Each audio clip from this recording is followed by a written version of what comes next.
सभी सुहृदजनों को नमस्कार। अनुराधा प्रकाशन के यूट्यूब चैनल के माध्यम से मेरे जैसे 72 वर्षीय बुजुर्ग को आत्मीयजनों के सामने कुछ कहने का जो अवसर प्रदान किया गया है, उसके लिए मैं प्रकाशन के प्रधान संपादक, सजग साहित्यकार और निर्भीक पत्रकार श्रद्धेय मनमोहन शर्मा सलन जी का बहुत बहुत आभारी हूँ और हृदय से धन्यवाद ज्ञापित करता हूँ। अनुराधा प्रकाशन दिल्ली के सौजन्य से मेरी लेखनी को जो सम्मान और पहचान मिला है, उसके लिए भी मैं श्रद्धेय शरण साहब का बहुत बहुत आभारी हूँ और उनके आकर्षक व्यक्तित्व को नमन करता हूँ। व्यक्तित्व की कोई आयु नहीं होती है, वह तो इंसान के कृतित्व का नैतिक पैमाना होता है, जिसके सामने दुनिया झुक जाती है और इतिहास उसका गुणगान करता है। किसी के मन को मोह लेने वाला तथा अपने मधुर मुस्कान से किसी को भी आकर्षित करने वाला श्रद्धेय शरण साहब के शरण में जब किसी की लेखनी पहुंचती है तो उनके साहित्य सृजन की धारा अबाध गति से निरंतर बढ़ती चली जाती है। उसका जीता जाता सबूत है मेरी 10 कृतियां। ये कृतियां हैं मन की बात, आम आदमी की आवाज, प्रेम एक अनुभूति, माँ की याद में, बाल विवाह एक अभिशाप, अंतर्बोध, चेतना के स्वर, उठ जाग मुसाफिर, बापू तेरे देश में और हारेगा कोरोना जीतेंगे हम। 11वीं पुस्तक शीघ्र आने वाली है, लॉकडाउन और कलम।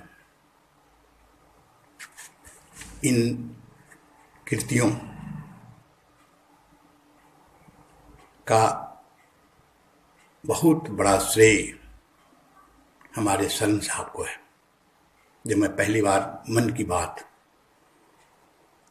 के प्रकाशन के लिए इनके सामने आया था तो मैं एक अनजान व्यक्ति था उनके लिए, लेकिन उनका मधुर स्वभाव ने मुझे आकर्षित कर लिया और समय के पूर्व भी मेरी किताबें छप गई।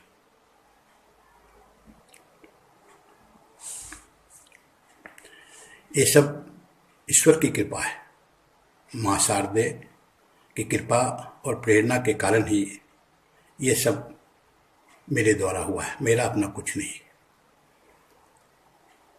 किसी वक्त आदरणीय शरण साहब ने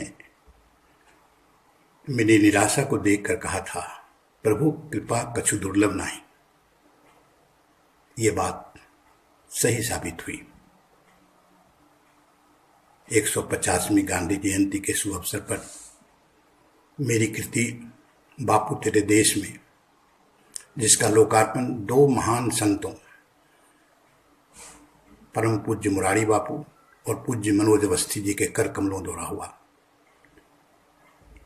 इसी पुस्तक को हमारे प्रिय शरण साहब ने राष्ट्रपति भवन के निमंत्रण पर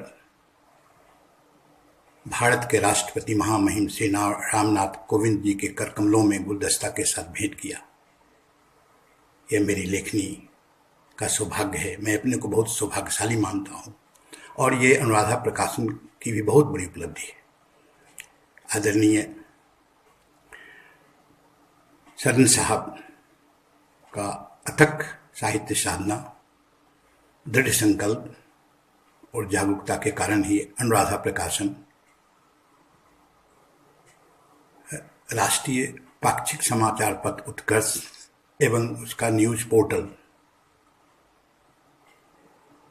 आज इतना लोकप्रिय हो गया है। लोकप्रियता की ऊंचाई को छू रहा है।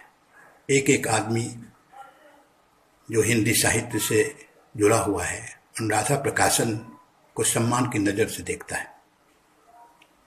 अनुराधा प्रकाशन परिवार के सभी सदस्यों को मेरी हार्दिक शुभकामनाएं हैं, और इनसे जिनका संबंध जुड़ा हुआ है उन सभी भाइयों को भी मेरी शुभकामनाएं हैं, और उनसे मेरा नम्र निवेदन है कि इसकी समृद्धि के लिए यथासंभव स्नेह और सहयोग देते रहें।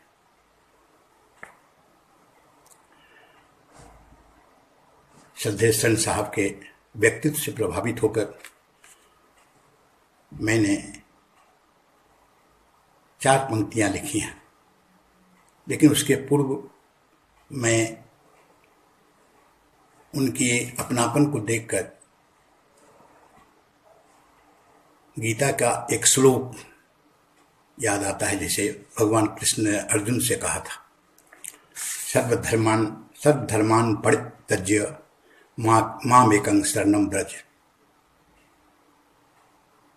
यही स्थिति नए साहित्यकारों के लिए मनमोहन शर्मा जी के साथ है। वे खुलकर कहते हैं, मामेकं शरणं व्रज।